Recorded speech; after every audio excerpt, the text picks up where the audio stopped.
2 Coríntios, capítulo 5, verso 21.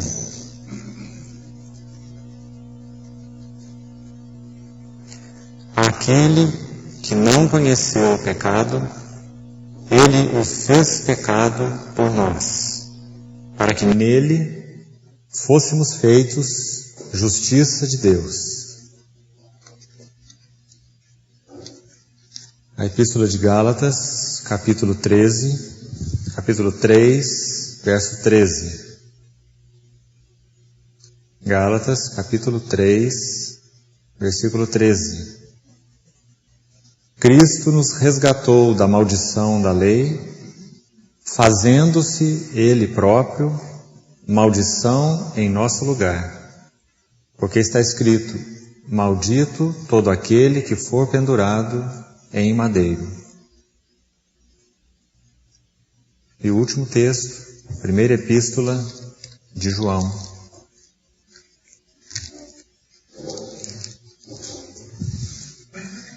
Capítulo 3, versículo 5.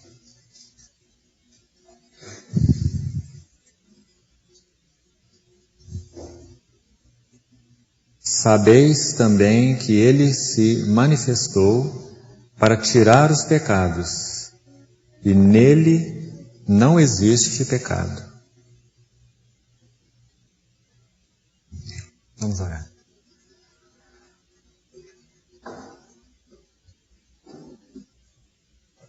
Pai, toda expectativa de nossos corações estão voltadas para Ti mesmo.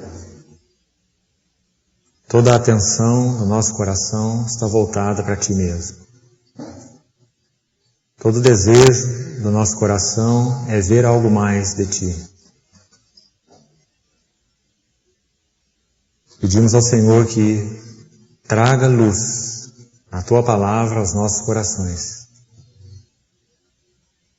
Abre com mais profundidade para nós essa tremenda verdade da justificação pela fé. Nós entregamos a Ti, Senhor, nossas vidas, nos colocamos pela fé debaixo da cobertura do precioso sangue do Senhor Jesus, pedindo-Te que o Senhor mesmo possa distribuir Tua palavra a nós. Em nome de Jesus. Amém. Irmãos, nós demos então início, na reunião anterior, a partilhar a respeito dessa tremenda verdade da igreja, a justificação pela fé. Como já citamos em outras ocasiões, Paulo diz, quando escreve a Timóteo, que a igreja é coluna e baluarte da verdade. Que importância tem isso, irmãos? Quanta importância! A igreja é coluna.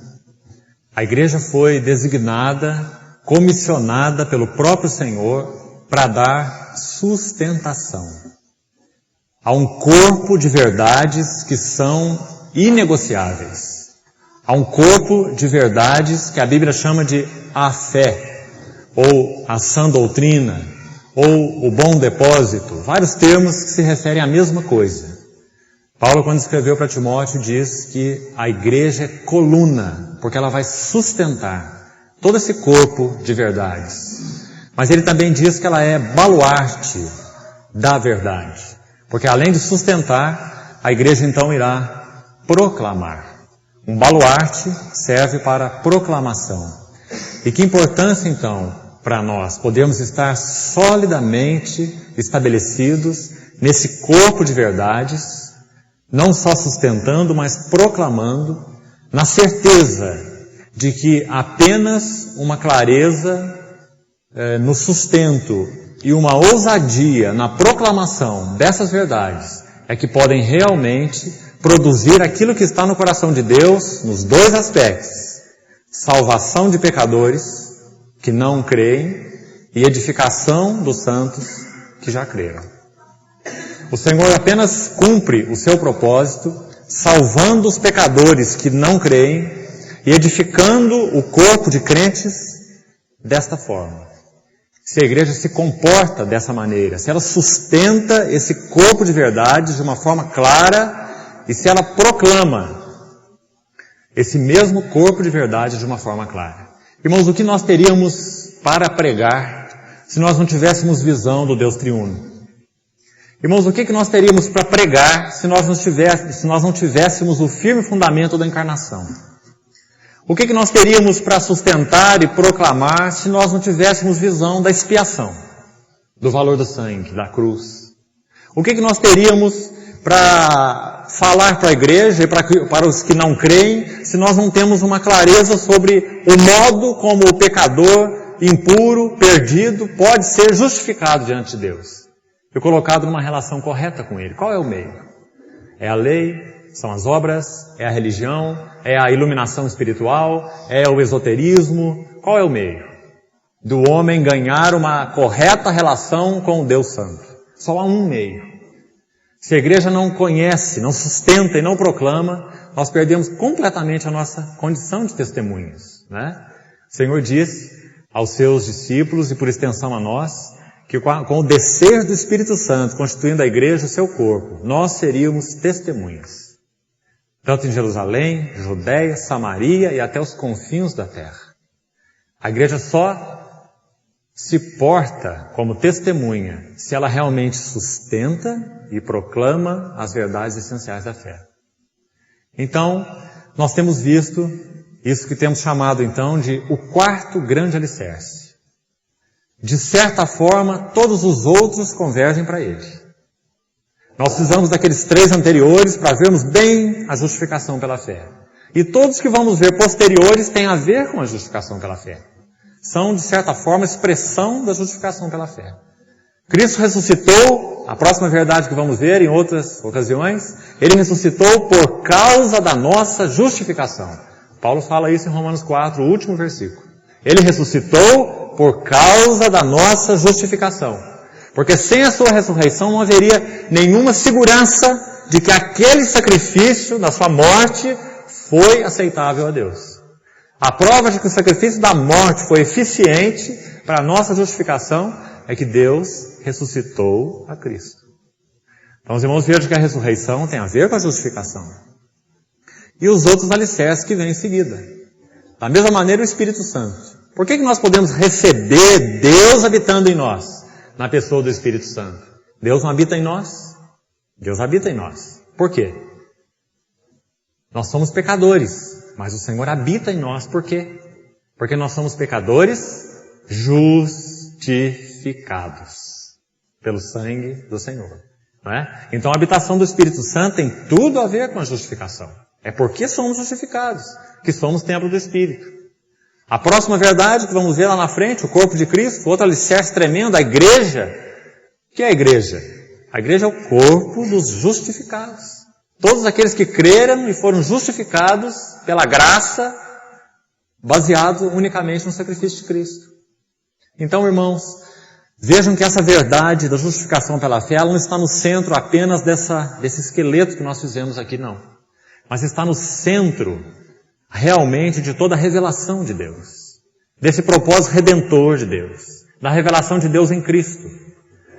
Não é à toa, não foi por acaso, como falamos na reunião anterior, que Deus preparou alguns vasos, e um de forma muito especial mesmo, Martinho Lutero, desde o ventre da sua mãe, traçando as características naturais até do seu temperamento como homem, como já falei na reunião anterior, passando por aquelas agonias e angústias espirituais tremendas, crises de consciência, lutando com tudo que era capaz para ser justificado diante de Deus. Depois daquela experiência que ele passou naquela tempestade, ele viu que estava completamente despreparado para se encontrar com Deus, para a morte. Então ele se retirou do mundo, foi para aquele mosteiro, e tudo que ele queria era ser aceitável a Deus. E ele fez tudo o que podia, como um bom monge, para que alcançasse aquela aceitação, mas nada. Mais crise, mais condenação. Quanto mais ele fazia, mais indigno ele se julgava. Então Deus foi moldando aquele vaso, trabalhando aquela consciência, para que aquela luz, no meio de umas trevas muito palpáveis, daquela luta interior, com relação a esse assunto do tornar-se justo aos olhos de Deus, como tornar-se justo aos olhos de Deus, quanto mais ele tentava, mais trevas, mais agonia, mais perturbação, e Deus estava forjando aquele vaso, embora, é claro, nem ele mesmo soubesse, né? Até que naquele dia, como nós falamos, o Senhor o levou de uma forma muito especial, aquele Salmo 22, e a luz começou a raiar. Ele viu que a justiça de Deus, um nome que, segundo ele mesmo diz, ele odiava, era revelada na Bíblia não como uma justiça ativa que pune pecadores, mas como uma justiça passiva que justifica pecadores. Ele começou a ver isso no Salmo 22. O Senhor Jesus se assentando ao lado do réu, ao lado do culpado. Quando ele confrontou aquele salmo, Deus meu, por que me desamparaste? Ele ficou muito impressionado. Porque, como nós falamos, ele sabia que aqueles salmos se referiam a Cristo, de uma forma muito clara. E se o Senhor Jesus estava falando aquilo, Deus meu, por que me desamparaste? Ele então estava sofrendo um desamparo muito real, que ele próprio, Lutero, estava experimentando na sua vida. Ele próprio estava experimentando algo, Jesus experimentou algo na sua pessoa, que Lutero também estava experimentando nele mesmo. Então o Senhor usou aquilo para identificar de alguma maneira Lutero, aquela experiência pessoal de Cristo. Então a partir daí começou a abrir-se o caminho da justificação para ele. E quando, pouco tempo depois, ele começou então a estudar, já ali ministrando a outros alunos naquela universidade, o livro de Romanos, então a luz se abriu de todo para ele. E logo no início da Epístola aos Romanos, como nós falamos, quando lá no verso 16 e 17, ele leu ali que a justiça de Deus se revela no Evangelho. O justo viverá pela fé. Então a luz se abriu de uma vez por todas para ele. E com clareza ele viu qual o caminho da justificação. Sua consciência teve paz. Irmãos, é claro que um homem trabalhado desta forma pelas mãos de Deus nunca poderia colocar essa verdade agora vista tão claramente, depois de 20 e tantos anos de agonia, de depressão, de angústia. Um homem que viu essa verdade com essa clareza, o que nós poderíamos esperar? Que ele pegasse essa verdade e cobrisse com um barril? Claro que não. Nós só podíamos esperar o que realmente aconteceu. Deus usou aquele homem, uma ousadia tremenda, um poder, graça, unção, a qual ninguém podia resistir. Então os irmãos sabem aquela virada que, principalmente através de Martinho Lutero, ele é a figura mais importante da Reforma, sem sombra de dúvida. Deus usou então para dar toda aquela guinada, depois de 1000 anos de trevas. Os irmãos já pensaram nisso? 1000 anos de trevas. 1000 anos no qual a Bíblia não estava nem na mão do povo, apenas em mosteiros, trancados em baús, porque nem os monges liam a Bíblia. 1000 anos de trevas. Deus forja um vaso de uma forma muito especial, para que a verdade tremenda da justificação pela fé fosse a primeira a ser resgatada no meio desse corpo de doutrina todo, nesta época. E a partir daí, então, todas as outras importantes. Então, irmão, que verdade tremenda. A história da igreja mostra a importância dessa verdade. Por isso é importante conhecer a história da igreja. Né? A própria história da igreja mostra a importância dessa verdade da justificação pela fé. Hoje, então, nós vamos prosseguir um pouquinho nesse assunto. E domingo, talvez a gente encerre mais esse alicerce no domingo. E hoje eu gostaria de, com cuidado, devagar, comentar esses 3 textos que nós acabamos de ler juntos, por causa da importância desses versículos. E antes de entrar com mais detalhes na exegese desses versículos, eu queria que os irmãos guardassem 2 palavras na sua mente, para que os irmãos estejam pensando nela durante todo esse período do nosso partilhar.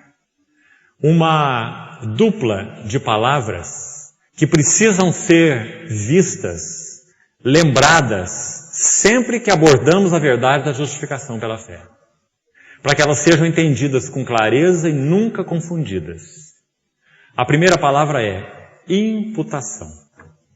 E nós vamos ver o que significa essa palavra, imputar. Imputação.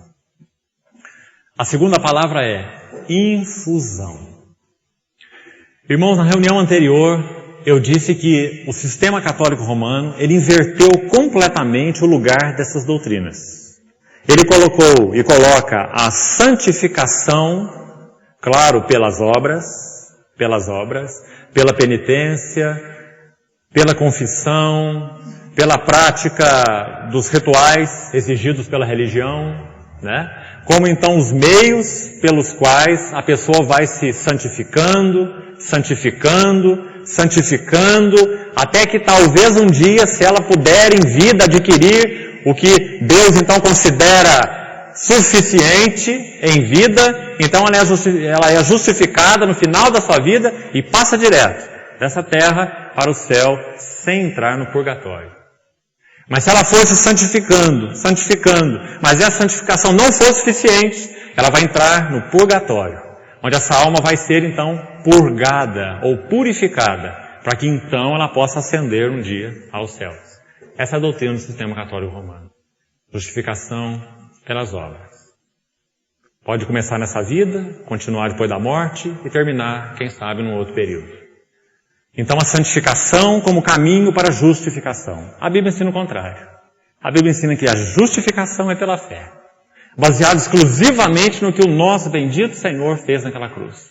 Um sacrifício todo perfeito, todo suficiente, feito, como diz o livro de Hebreus, uma única vez, uma vez por todas. Não carece ser repetido, porque é plenamente eficaz. Não é sangue de bode, não é sangue de touros, mas é o seu próprio sangue. Ele efetuou uma eterna redenção. Então, crendo, confiando, entregando-nos voluntário e deliberadamente a esse Salvador fora de nós, não é um Salvador dentro de nós, isso vem depois. Primeiro é um Salvador fora de nós, objetivo. Alguém que fez algo para nós, por nós, fora de nós. É muito importante os irmãos verem esse contexto da justificação pela fé assim. Justificação pela fé não é algo feito em nós. Justificação pela fé é algo feito em Cristo, que nós nos apropriamos como uma verdade confirmada, uma obra realizada na pessoa de Cristo, e então disponível a nós pela fé. Nós somos justificados pela fé, mas a base dessa justificação não está em nós, nem mesmo é feita em nós, mas é feita em Cristo. Foi feita em Cristo. Então, estou colocando esse contexto para que os irmãos entendam essa primeira palavra que eu abordei aqui. Imputar. O que é imputação? Significa você colocar algo sobre alguém. Esse é o sentido de imputar. Colocar algo sobre alguém, como uma cobertura. Isso é imputação. E é isso que significa justificação. Agora, nós vamos entrar com mais detalhes nisso, para os irmãos compreenderem. Nós vamos ter um panorama primeiro desses dois conceitos. O que seria infusão? Infusão seria o ensino católico romano. A justiça de Deus, ela deve estar sendo infundida para dentro de nós, até que um dia então nós vamos ser justificados por infusão. Essa justiça vai ser infundida na medida que nós vamos fazendo obras e praticando os rituais religiosos. Então, irmãos, há um contraste tremendo na nossa visão de justificação, na visão bíblica de justificação, um contraste tremendo entre imputação e infusão. Como nós somos justificados? Por infusão de justiça em nós? Não. Definitivamente não. Irmãos, quão importante é compreender isso? Porque nós só podemos entender o processo depois da justificação, que a Bíblia chama de santificação, se a gente compreender bem esses conceitos. A santificação que vem depois da nossa justificação, depois de termos crido em Cristo, depois de saber que pertencemos a Ele, que Ele é o nosso Salvador, Ele cumpriu a justiça de Deus por nós. Então esse processo, que a Bíblia chama de santificação, ele não é realizado para sermos aceitos por Deus. Ele é realizado porque já somos filhos de Deus e já fomos aceitos por Deus. E o que é a santificação? Infusão de justiça. Agora sim, entra esse conceito. Os irmãos percebem o lugar adequado de cada um deles? Nunca confunda, irmão. Ser justificado pela fé diante de Deus, entrar em uma relação adequada com Deus, ser tornado filho de Deus, De tal forma que nenhuma condenação há, então, para aqueles que pertencem a Ele. Isso não é uma questão de Deus infundir justiça dentro de nós. Isso é uma questão de Deus imputar justiça de Cristo a nós. Talvez a melhor maneira, então, dos irmãos compreenderem, seja com a visão da cobertura. Irmão, se eu tenho uma Bíblia aqui, e eu coloco um lenço, um pano, um guardanapo em cima dessa Bíblia, a Bíblia ainda é Bíblia. A Bíblia não é guardanapo, e nem o guardanapo é Bíblia. A Bíblia ainda é Bíblia. Só que ela está totalmente oculta e coberta pelo pano, pelo guardanapo. É isso que significa imputação. Mas infusão é diferente, é claro. Infundir significa colocar dentro. Né? Então nós não somos justificados por infusão. Nós somos justificados por imputação de justiça. A justiça de Cristo sobre nós. Como que Deus nos vê? Deus nos vê debaixo da cobertura da justiça de Cristo. Justiça perfeita.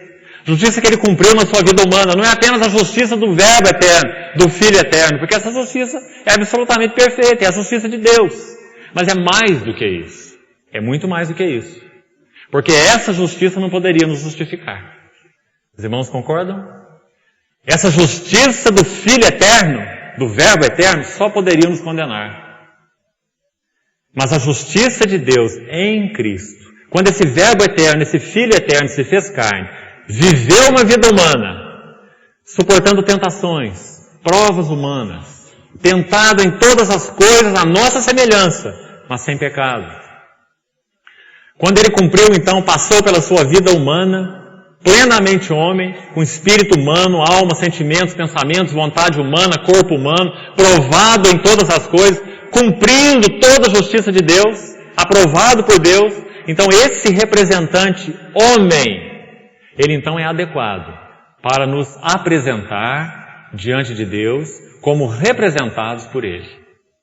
Irmãos, isso só Cristo podia fazer, por ser Deus. Ele não era apenas um homem representando o homem. Ele é Deus homem representando o homem diante de Deus. Então os irmãos entendem que não é a justiça do Filho eterno que nos justifica. Mas a justiça que nos justifica é a justiça do Deus homem. O Filho eterno não nos justifica. Ele nos condena. Porque a sua justiça é uma justiça límpida, plena. Não pode ter comunhão com o pecado.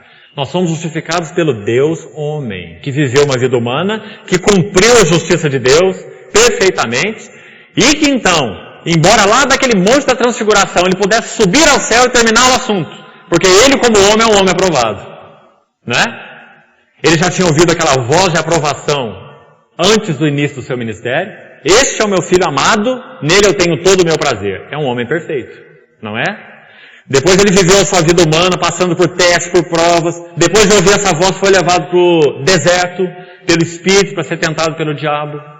O diabo pessoalmente o tentando, o provando. Não foi assim?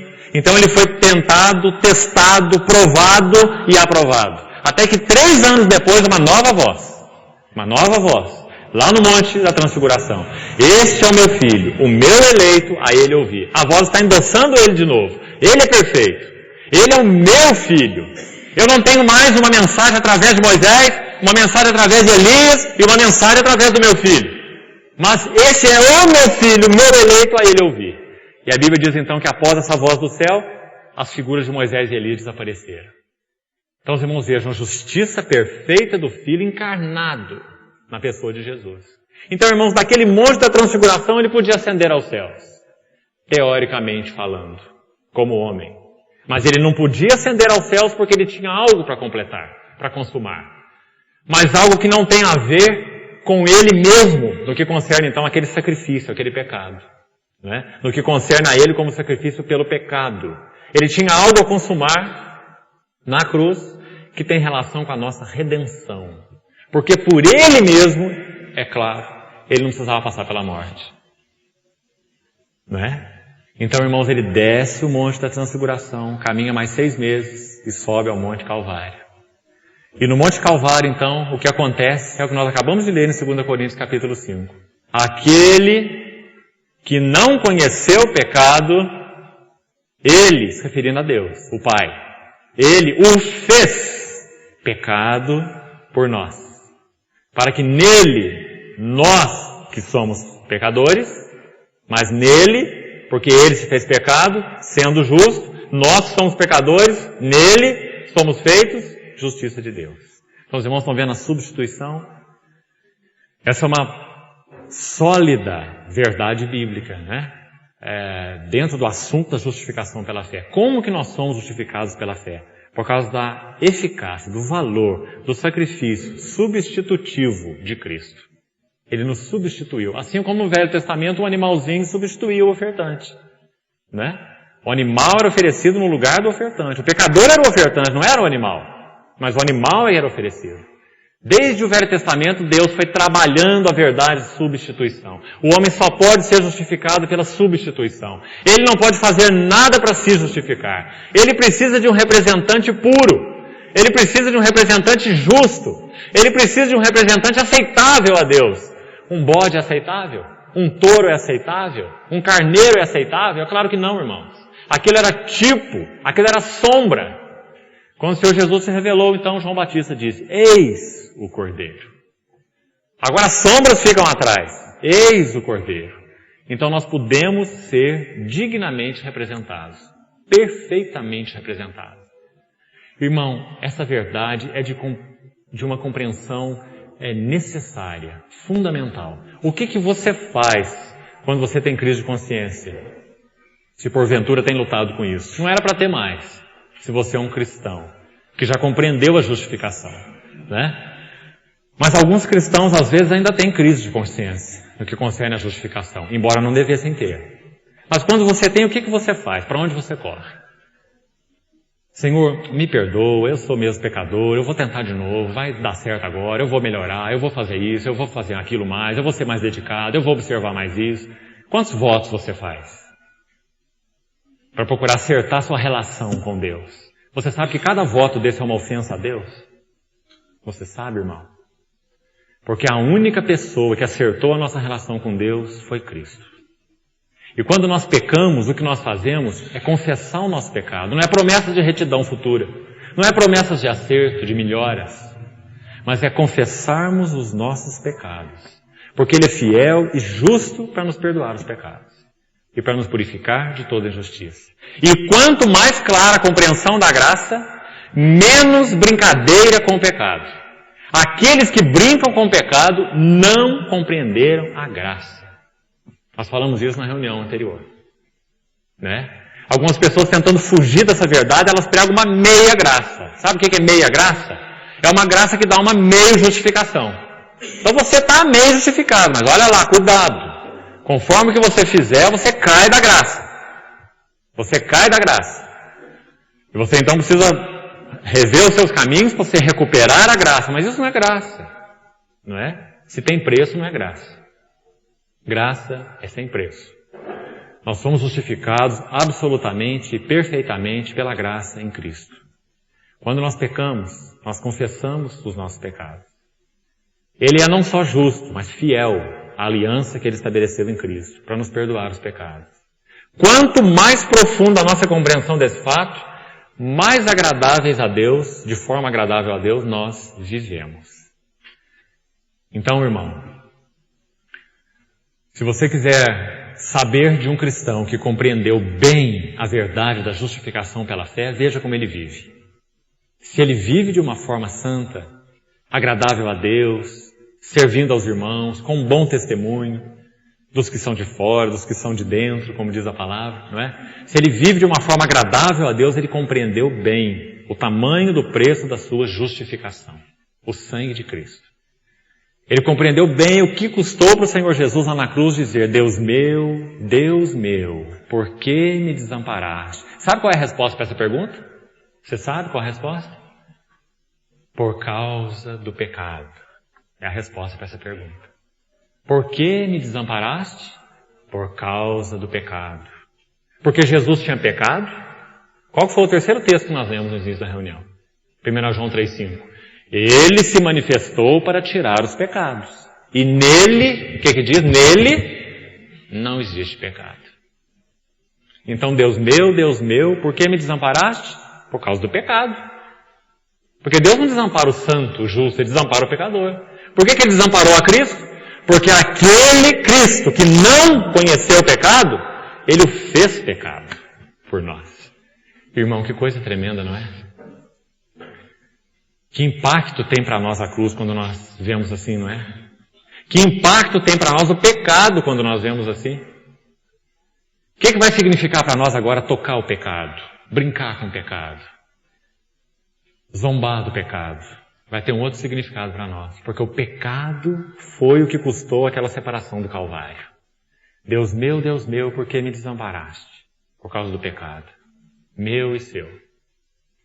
Então, irmãos, quanto mais compreensão da graça, da justificação somente pela fé, mais de forma santa nós vivemos.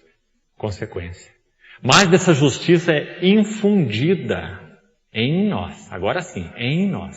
Essa justiça que já foi imputada sobre nós. Então os irmãos devem ter muito cuidado na compreensão dessas coisas. Porque nós temos, irmãos, uma consciência. É por isso que esse sistema da justificação pelas obras agrada tanto. Claro, não podia ser diferente. Eu estou me referindo aqui não só ao catolicismo romano. Eu estou me referindo ao protestantismo também. Também. Porque uma grande parte do protestantismo hoje prega uma meia graça. Que você pode de alguma forma cair da graça. E que sua justificação é condicional. A doutrina, a linha chamada arminiana, né? A sua justificação é condicional. Cuidado com o que você faz com a sua justificação, porque você pode perdê-la. Você pode cair da graça.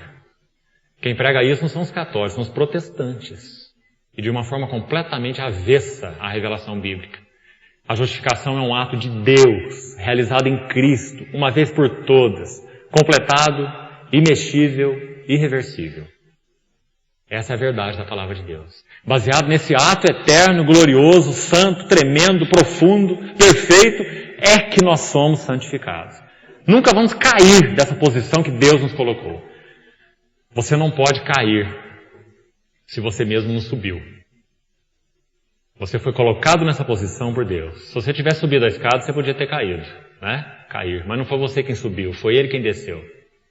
E Ele desceu, o Verbo se fez carne, Ele se desceu e nos colocou numa posição da qual não podemos cair.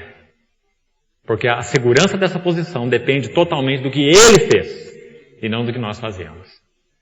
Então, irmãos, essa compreensão, ela é inesgotável. Nunca nós vamos olhar a justificação pela fé como o alicerce do passado. Isso não existe, irmão. Você pode ter uma gloriosa casa erguida em cima das bases, dos alicerces. O alicerce ninguém vê, não é? Quando você passa e vê uma linda casa, você não fala assim, que beleza de alicerce. Você não está nem ao menos vendo os alicerces. Você está vendo uma linda casa. Mas, se esses alicerces tremerem, um pouquinho que seja, você vai ver uma casa em ruínas. Toda a glória dessa casa está sustentada pelo subterrâneo, pelos alicerces. E nós vamos mais longe nessa figura, mais longe do que a figura natural. A beleza dos alicerces se vê na glória da casa. A beleza dos alicerces se vê na glória da casa. Quanto mais glória há na casa, mais se vê nela a glória dos alicerces. Há glória na casa por causa da glória dos alicerces. Os alicerces refletem sua glória na casa. Eles se mostram na casa. É assim que nós precisamos ver. Não existe coisas, alicerces que ficam para trás na vida cristã. Não, essa questão de justificação pela fé já é claro para mim, eu já estudei, já compreendi. Isso é inesgotável. Tanto quanto Cristo é inesgotável. A cruz é inesgotável. O valor do sangue é inesgotável. É um assunto para nós estarmos orando e estudando, orando, estudando, orando, estudando. Meditando. Porque essa verdade vai crescendo. De uma rolinha para um cordeirinho, para um carneiro, para um novilho. Um grande novilho. A visão da justificação pela fé, ela vai crescendo, crescendo, crescendo. Essas verdades tremendas. Deus nos justificou livre e incondicionalmente, soberanamente, pela sua vontade. Escolheu os que quis. Revelou-se a quem quis, quando quis, como quis. Colocou essas pessoas em união com Cristo nos lugares celestiais. E ninguém as mudará de posição eternamente. Irmão, nós temos tendência a compreender essas verdades teoricamente. né? E isso faz muito mal para as nossas almas. Isso é religião. Quando você toma esses assuntos, você começa a meditar neles. Meditar, e a mastigar, e a roer aquilo, e a degustar aquilo. Você vai ver que realmente a glória dos alicerces é refletida na casa. Você vai ver que o seu ser vai ganhando uma substância, uma segurança, um conteúdo que você nunca podia obter de outra forma. Então, irmão, que importância nós estarmos mesmo rememorando, retomando. E o que nós estamos fazendo aqui, como temos falado, é só dar umas pinceladas para que o apetite dos irmãos seja aguçado e você medite por você mesmo, claro, né? Ore por você mesmo, leia por você mesmo, vá a fundo por você mesmo. Irmão, Deus não tem mais nada para dar a nós, além do que Ele já depositou na igreja. Não se iluda, não se iluda. Deus não tem mais nenhuma revelação acessória. Deus não tem mais nenhum profeta especial. Deus não tem mais nenhuma nova unção. Coisas que nós escutamos por aí hoje em dia, né? O que Ele tem para fazer em nós é usar sua velha e antiga palavra, com uma novidade de poder e de vida capaz de edificar os santos, assim como edificou em todas as gerações. Lembra Paulo quando se despediu daqueles presbíteros de Éfeso lá em Mileto? Ele fala assim: agora eu vos encomendo ao Senhor, mas não só ao Senhor, e a palavra da sua graça. E ele continua assim: que tem poder para vos edificar e dar herança entre todos os que são santificados. Edificar e dar herança entre todos os que são santificados. Então, quanto mais profunda a nossa compreensão dessas verdades, mais nós revelamos a glória desses alicerces na casa, mais solidamente. Vamos olhar então de novo esses 3 textos e procurar compreender essas 2 questões aí de imputação e infusão. Talvez seja bom nós darmos uma olhadinha em Romanos capítulo 3, só para nos ajudar um pouco mais nesse assunto. Nós vamos só começar hoje, domingo prosseguimos. Romanos 3, a partir do verso 19. Presta bem atenção nesse contexto. Hoje eu queria só tirar 1 ou 2 palavras aqui. Domingo nós voltamos nesse contexto para uma maior abertura. Romanos 3,19 diz assim: ora, sabemos que tudo o que a lei diz, aos que vivem na lei o diz, para que se cale toda a boca. A lei não foi dada por Deus para justificar ninguém, mas a lei foi dada para que se cale toda a boca. Porque a lei diz assim: amarás o Senhor teu Deus de todo o teu coração. Você ama? Amarás o teu próximo como a ti mesmo. Você é suficiente para isso? Não cobiçarás. Você nunca cobiçou nada na sua vida? Nada, absolutamente nada. Então a Bíblia diz assim: a lei foi dada para os que vivem na lei. Qual o propósito? Para que eles fossem justificados pela lei? Para que se cale toda a boca. Verso 19. E todo mundo seja culpável perante Deus. Irmãos, não é que Deus vem trazer culpa sobre o homem. Não. Isso não é de acordo com a natureza de Deus. Deus não vem trazer culpa sobre ninguém. A culpa está em nós por consequência. Por causa de Deus ser quem é e nós sermos quem somos. Nós somos culpados por natureza, porque a nossa natureza testifica de culpa. Que nós temos culpa, que nós temos pecado, que nós não somos agradáveis a Deus. Né? Agora, por que Ele deu a lei? Para que isso ficasse patente aos nossos olhos. Sabe, irmão, que a lei mostra a seriedade do pecado? Primeiro veio o pecado, é claro. O homem pecou antes da lei. A lei foi dada com Moisés, o homem pecou com Adão. Né? Paulo desenvolve esse argumento em Romanos. Primeiro veio o pecado, depois veio a lei, depois veio o evangelho. Nós podemos perguntar assim: mas se a lei não ia justificar o homem, para que Deus deu a lei? Por que Ele não passou direto do pecado para o evangelho? Né? Do pecado para a graça. Por que a lei está no meio? Tremenda questão. Porque o pecado, que vem primeiro, nos tornou tão absolutamente cegos, tão medonhamente cegos, que nós somos capazes de olhar para nós e achar virtudes. Então Deus deu a lei, para que nós usássemos então esse binóculo chamado lei, e olhássemos para nós e víssemos assim: não há virtude. Então Paulo diz assim, pela lei vem, não a salvação, não a justificação, mas pela lei vem o pleno conhecimento do pecado. Está vendo? É como um binóculo. Antes a gente estava olhando o pecado de longe, né? Nosso pecado estava muito longe, talvez difícil de ver até, difícil de achar. Mas quando Deus deu a lei, Ele deu binóculos. Né? Aí você põe assim e vê bem de perto. Não cobiçarás. Aí você vê o pecado. O cobiço. Nós cobiçamos tudo. Amarás o Senhor teu Deus de todo o teu coração. De novo você vê o pecado. Eu não amo a Deus. Eu só amo a mim mesmo. Com um amor egoísta. Um amor maligno. Não é? Um amor invejoso, ciumento, possessivo, depravado, terrível. De modo algum isso é amor. Não é? Nós só vemos isso por causa da lei. O Espírito Santo usa a lei para então revelar o nosso pecado. Não é para trazer pecado para nós já temos. E nem para trazer culpa para nós já somos culpados. É para revelar. Porque o pecado nos tornou então tão miseravelmente cegos que nós não vemos. Enganoso é o coração mais do que todas as coisas, Jeremias diz. E desesperadamente corrupto. E o Senhor pergunta, quem o conhecerá?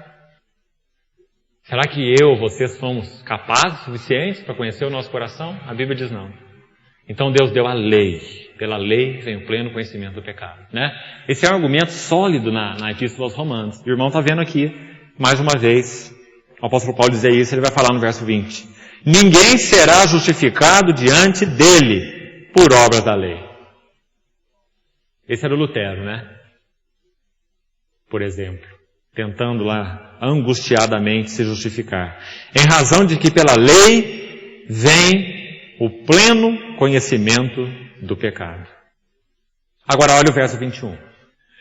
E comece a ver esse conceito da imputação e não da infusão. Tem uma palavrinha aqui que é muito especial para mostrar essa imputação para nós. Vamos chegar nela aqui já, olha. Mas agora, antes era a lei. Não é? A lei trazendo visão do pecado. A lei não justifica. Mas agora, sem lei. O Senhor Jesus não veio trazer uma nova lei. Irmão, aqui nós somos ajudados de novo. Porque existem correntes evangélicas aí que não veem nada mais no Evangelho do que uma lei melhorada. Uma lei, então, que vai nos condenar mais ainda do que a outra lei. Porque se a outra lei diz não matarás, a lei, entre aspas, que o Senhor Jesus pronunciou, diz assim, aquele que tiver ira contra o seu irmão já o assassinou, já o matou. Se aquela lei antiga lá do passado dizia não adulterarás e aqueles anciãos, aqueles rabinos reduziram isso apenas a uma questão externa, embora nunca foi isso que houve no coração do Senhor, claro, porque a lei é espiritual, mas eles reduziram a lei ao natural, então adulterar para eles era adulterar mesmo, era ter um ato físico de adultério. E o Senhor Jesus tomou aquela lei e falou assim, na lei está escrito, não adulterarás, mas eu vos digo, qualquer que tiver impureza no coração já adulterou. Então, meu irmão, se aquela lei já era impossível, a lei do Senhor Jesus, ela é completamente ilógica para nós. Completamente inadequada para pessoas como nós. Não é? Só Cristo pode cumprir essa lei. Então a Bíblia diz assim, agora, sem lei. Porque Ele não veio trazer um novo caminho de lei mais alta, lei aprimorada. Não. É sem lei. Aquilo que Ele pronunciou no Sermão do Monte é lei? Não. O que Ele pronunciou no Sermão do Monte é graça. É graça. Só Ele pode viver daquele jeito. Só Ele tem aquele tipo de vida. Então aquilo é graça, na pessoa dele. Se nós podemos, se nós devemos viver aquele tipo de vida, só tem uma maneira. Só uma. Nós temos que estar nele e ele tem que estar em nós. Por que Paulo lá em Romanos diz assim, não vivo eu, mas Cristo vive em mim. Não é? Só tem uma maneira de viver aquela vida. É dessa maneira. Então ele não veio trazer lei, ele veio trazer graça. Só que ele mostrou que esse tipo de vida da graça, ele é tão tremendo, tão inalcançável, que nós só podemos obter nele. Primeiro nós temos que ser colocados nele, em união com ele. E ele então colocado em nós, pelo seu Espírito. Para que possamos viver esse nível de vida cristã. Né? O que Paulo chama de andar no Espírito. Andar no Espírito. Vamos lá, continuando aí. Versículo 21. Agora sem lei, se manifestou a justiça de Deus. Os irmãos imaginam o quanto essa expressão agora era atrativa para Lutero? Ele dizia que ele tinha ódio nas suas palavras, ele tinha ódio dessa expressão, justiça de Deus. Tinha ódio. Porque, como eu já disse, ele contemplava um Deus que era justíssimo, santíssimo, que queria ter relacionamento com o homem, porque ele criou o homem para ter relacionamento com o homem, não é para brincar com o homem. Ele criou o homem para relacionar com o homem. Mas ele é um Deus santíssimo, nas palavras dele, justíssimo, que quer ter um relacionamento com o homem, mas que não providenciou os meios para esse relacionamento. Porque ele já tinha tentado todos eles. E quanto mais ele tentava, pior ele se sentia. Então ele tinha ódio dessa expressão, justiça de Deus, justiça que pune, justiça que condena, justiça que expulsa, né? Mas agora ele compreendeu. Justiça de Deus, segundo a revelação de Romanos, é aquela justiça que justifica pecadores indignos. É uma justiça revelada em Cristo. A justiça que pune pecadores ainda será manifestada quando da segunda vinda do Senhor. Os homens comparecerão diante dele e serão julgados por ele, um a um, conforme o fato de terem crido no Filho ou não crido no Filho. Quem crê no Filho tem a vida, quem não crê no Filho não tem a vida. É simples. Os homens serão julgados assim, quando ele vier. Mas quando da sua primeira vinda, ele mesmo disse, eu não vim para julgar o mundo, eu vim para salvá-lo. Não é? Então Lutero compreendeu isso, e esse foi o júbilo do seu coração. Né? Então é o que Paulo diz, olha, justiça de Deus. Que justiça? Justiça que pune pecadores, justiça que vinga o pecado do homem. Aqui não fala nada disso. Aqui diz justiça de Deus, mediante a fé em Jesus Cristo. Olha agora essa expressão, irmão. Duas preposições importantes aqui. Para todos. E depois, sobre todos. Todos. Seria um erro, né? Seria um erro tremendo. Dentro da visão de outros textos, da coerência bíblica, se isso estivesse escrito aqui, seria uma tremenda incoerência escriturística. Porque a justiça da justificação não é uma justiça em nós. Não. A justiça da justificação é uma justiça sobre nós. Porque não é justiça nossa, é de Cristo. Não é justiça infundida, é justiça imputada. Então, justiça de Deus mediante a fé para todos e sobre todos os que creem. Sobre, então, é muito importante aí. Porque não há distinção. Pois todos pecaram e carecem da glória de Deus. Tremendo texto. Une a justificação à glória. Os irmãos estão vendo a questão da casa que eu coloquei aqui? Estão vendo? Justificação, alicerce. Glória, edificação. O texto está unindo as duas coisas. Justificação pela fé, porque nós pecamos e carecemos da glória de Deus. Então a justificação nos traz de volta para a glória de Deus. A justificação nos traz de volta para a expressão de Deus. É o que significa glória. A justificação nos traz de novo numa posição na qual nós podemos expressar Deus, manifestar Deus. Glória de Deus. Todos pecaram e carecem de glória. Aí o verso 24 volta na justificação. Muito interessante e sugestivo. Os irmãos verem a palavrinha glória, a expressão glória de Deus entre duas menções da justificação. No verso 22 e no verso 24. Sendo justificados gratuitamente. Gratuitamente. Por sua graça. Qual a base da justificação? Aquele alicerce anterior que nós estudamos. É a expiação. Né? Aqui diz mediante, olha, através. Por que nós podemos ser justificados? Porque o Senhor Jesus na cruz realizou redenção, ou expiação. Né? A expiação, a redenção que há em Cristo Jesus. A quem Deus propôs no seu sangue como propiciação, ou expiação. É o mesmo sentido, já falamos essas duas palavras. Expiar ou propiciar é exatamente a mesma coisa. O Senhor Jesus é propiciação, é expiação, por isso nós fomos justificados. Terceiro e quarto alicerce que nós temos partilhado. Mediante a fé, para manifestar a sua justiça, por ter Deus, na sua tolerância, deixado impunes os pecados anteriormente cometidos. Quando anteriormente cometidos? No tempo da lei. Irmão, como que Moisés, Arão, os filhos de Arão, o povo de Israel, etc, etc, etc, Isaías, Jeremias, os profetas, os homens de Deus, mulheres de Deus, o Velho Testamento, como que eles foram salvos? Se Cristo não havia se encarnado ainda. Baseado em que sangue que eles foram perdoados? O sangue de bode?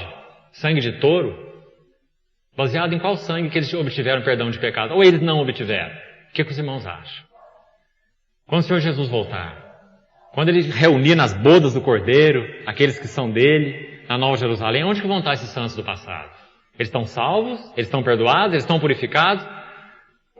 Claro que sim, né? Mas baseado no quê? Eles só tinham bodes naquela época. Só carneiro, só touros. Baseado em qual sangue? No sangue de Cristo. Por quê? Porque o sangue de Cristo tem eficácia fora do tempo. Porque é o sangue do Deus homem. Quando João teve aquela visão no Apocalipse, ele diz assim, eu vi, mais de 60 anos depois do Senhor Jesus já ter ressuscitado, ascendido ao céu, 60 anos de história mais ou menos, já tinha se passado.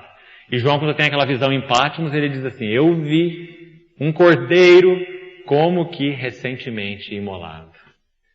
Recentemente imolado. 60 anos tinham se passado.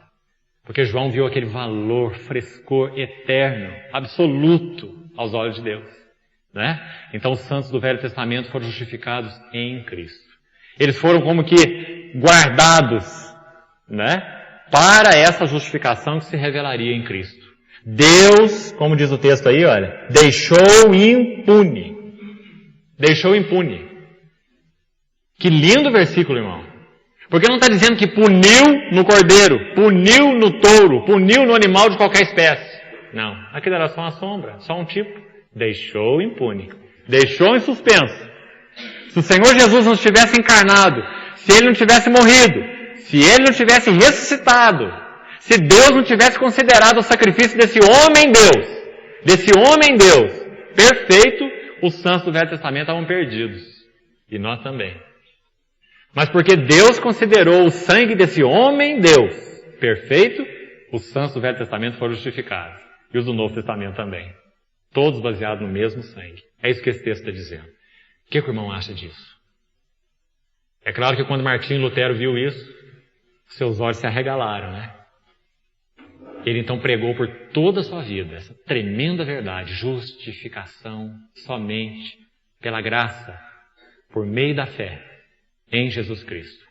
Para todos e sobre todos os que creem. Não há distinção.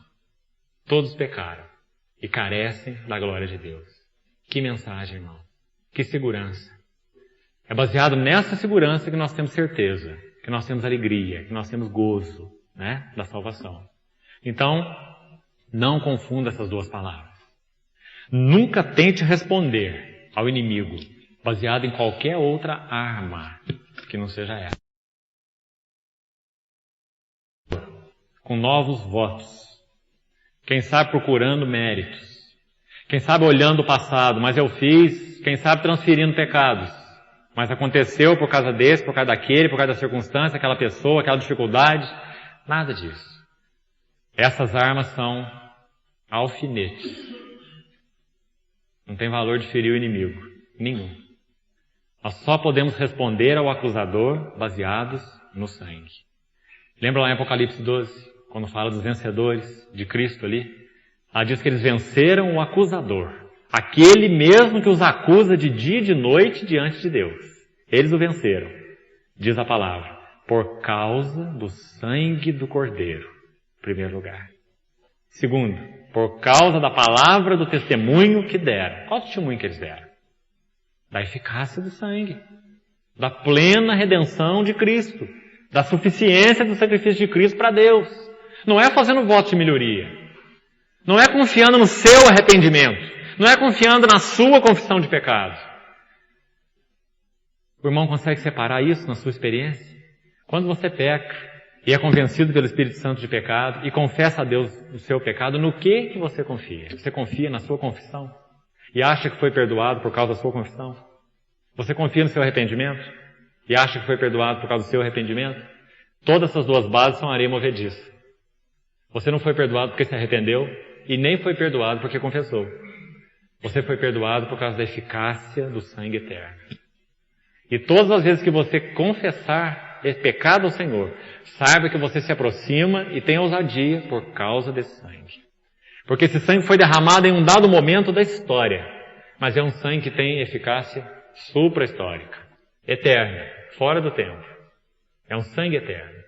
Irmão, entenda você da maneira como quiser para o seu próprio problema diante de Deus, o que eu vou falar aqui. Mas eu preciso te dizer. Todos os pecados que você ainda não cometeu já estão perdoados. Se você quiser sair hoje pecando de todas as formas possíveis e imaginárias, pode sair. Você vai responder diante de Deus por cada uma dessas situações. Mas se, porventura, você realmente creu no Senhor Jesus, você está justificado. Mas, se a tua visão da justificação é clara e segura, você nunca vai viver dessa maneira. Conclusão. Se você vive dessa maneira, talvez você nunca tenha compreendido a justificação. Então sua alma está em perigo. Se você vive brincando com o pecado, sua alma está em perigo. Porque você pode não ter compreendido a justificação pela fé. E esse é um assunto decisivo. Se você não compreendeu a justificação pela fé, não recebeu a Cristo como seu Salvador, não creu nele, não viu que a sua salvação está fora de você, está no sacrifício que Ele fez. Se essa graça não tem ganho você, então sua alma está em perigo. E perigo eterno, entre o céu e o inferno. E essa questão tem que ser decidida hoje, agora. Não é assunto para amanhã. É assunto para agora. Você está justificado? Você crê na eficácia eterna do sangue? Você sabe que o seu Salvador está fora de você? É Cristo Jesus, o Deus homem. Que aquele sangue que Ele derramou na cruz foi suficiente para satisfazer a Deus. Que Deus ressuscitou a Cristo para a sua justificação. Que basta que você entregue sua vida confiadamente a Ele, você está salvo. Por Ele mesmo. Então, irmão, reveja a sua experiência no tocante a essa verdade. Para que você não tenha apenas um ensino intelectual nessa noite. Mas para que você tenha um confronto com a verdade de Deus para a segurança da sua própria alma. Amém. Vamos orar. Ó Pai, nos ajuda, Senhor, mais uma vez reconsiderarmos esse assunto da justificação pela fé nos nossos corações. Com toda sinceridade e verdade diante de Ti, Senhor. Nós queremos aqui, como igreja, interceder uns pelos outros. Para que o Senhor, pela Tua graça, Senhor, o Senhor possa clarear para nós essa verdade como ela é, límpida e maravilhosa. E possa conceder aos nossos corações aquela certeza, Senhor, profunda, serena, tranquila, santa certeza de que nós fomos justificados pelo sangue precioso do Senhor Jesus. E, Senhor, que essa certeza reflita em nossas vidas com os frutos da justificação. Que as obras que o Senhor preparou para que andássemos nelas antes da fundação do mundo, obras da fé, sejam vistas da nossa vida. Nós pedimos ao Senhor que possa evidenciar, Senhor, de uma forma cada vez mais clara, o poder dessa justificação do Senhor sobre as nossas vidas. Ajuda-nos, Senhor. Ajuda-nos a ver hoje, pela Tua bondade, com mais clareza esse assunto. Convence, Senhor, nossos corações individualmente aqui, cada um de nós. Choca-nos, Senhor, mais uma vez com essa verdade. Confronta-nos. Não nos permita descansar, Senhor, enquanto não tivermos aquela plena certeza, confiança e descanso no nosso Salvador, o Senhor Jesus. Nós te pedimos, Pai, em nome do Senhor Jesus. Amém.